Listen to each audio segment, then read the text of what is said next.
one of the things that I loved in your book was there's one part where it was, you have to love yourself, and you touched on that with one of the 5 points that you mentioned there.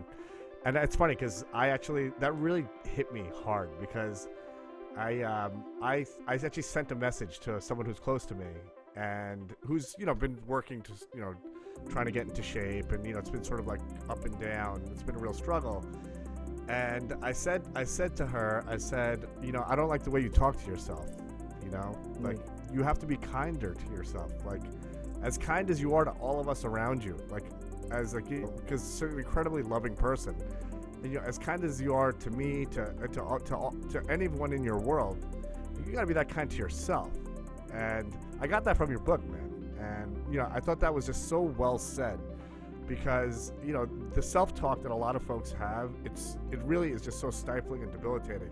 Like, oh, you suck, you're not good enough, you can never do that, you can, and that, there's a bit of that in all of us, but spinning that around into like a positive and saying, you know what, I'm going to do this, I can do this, I'm a good friend, I'm a beautiful person, there is such tremendous value in that, man. It really is. I'm just like even looking into the mirror in the morning saying, you know what, I love you, I love who I see in the mirror, and just starting your day like that with a positive affirmation, it really just sets the mood, the tone for your life, and then you get these little wins every day, and then there you go, you achieve your goal.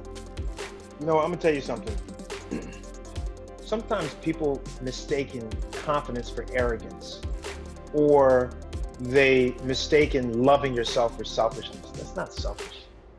You have to love who you are to your core first, before you can love anybody else, really. If you don't love yourself, I don't know how good you can be at loving someone else. You know what I mean? I mean, you can love someone else, but how good can you really be if you don't love yourself first? And I have someone else, a friend of mine who's like who you just said, she's not nice to herself. And even when I'm giving advice for weight loss, I say to people, listen, here are the guidelines, but listen, don't be so hard on yourself. You have a bad day, you slip up, you mess up, oh, it's okay. Like, this isn't the end of the world. I told my brother one day, I said, nothing is bigger than life.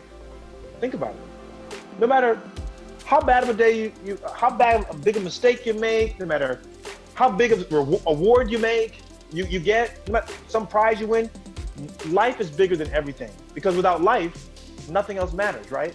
So I tell people all the time, you have to love yourself and be in love with yourself. Like, I love who I am. I don't think I'm the greatest person alive. I don't think I'm perfect by any stretch of the imagination. I'm always a work in progress, but I love who I am. I try to be a good person. I work very hard. I try to be open-minded. I have a lot of work to look at anybody else, but you still got to love yourself.